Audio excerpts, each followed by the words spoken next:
Welcome, welcome, welcome. Hello, I'm your host, Mrs. M. And if you haven't, make sure you click the link below.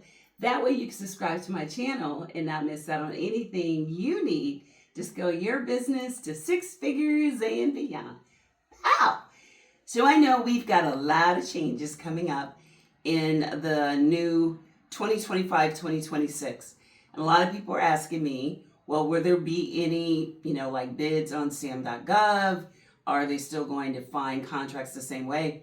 And the answer is yes, there will still be quite a few bids on SAM.gov, but there will be a lot of them that are going to be within GSA. And so I get a lot of people that say, well, how can I be attractive to a lot of the GSA schedule holders? So it's sort of like when you look at being the middleman. The GSA is like the one that has lots and lots of contracts, like let's say a GSA schedule holder. And you may have a woman-owned small business or a hub zone or a veteran, and they may not have that particular certification. So you need them and they need you. And this is how you can end up creating a $500,000 like kind of synergy or contract type of situation, because both of you are actually needing each other. So it really makes it nice when it comes to looking at how do you align with a GSA schedule holder. And almost everything, maybe not construction and nursing, but almost all the other NAICS codes are actually listed on the MSA schedule. And that is what you want to look at. Now, becoming a schedule holder is quite involved.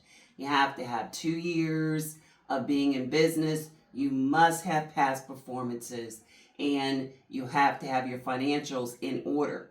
And a lot of times, that's not what a lot of small businesses have. So that's why it's really, really great to start understanding what you bring to the party. So let's look at 3 things we can talk about. 1, your certifications. 2, your location. 3, your specialty.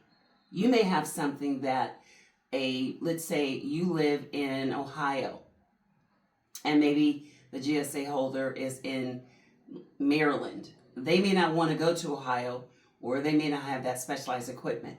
So you working as like the middleman allows you to be able to utilize what they have and what you have and put that together. So we know a lot of people that were doing very little business start becoming a subcontractor with the prime contractor that is a GSA holder. And before you know it, they're doing $500,000, $1 million in business. So don't let the new changes make you feel like you cannot scale, because you can. It's just a matter of knowing which direction and what the new rules are. So if you want to learn more, make sure you join us for our weekly GovCon Lunch and Learn this Wednesday. Make sure you click the link in the description to sign up, and I'll look forward to seeing you again soon. Bye-bye.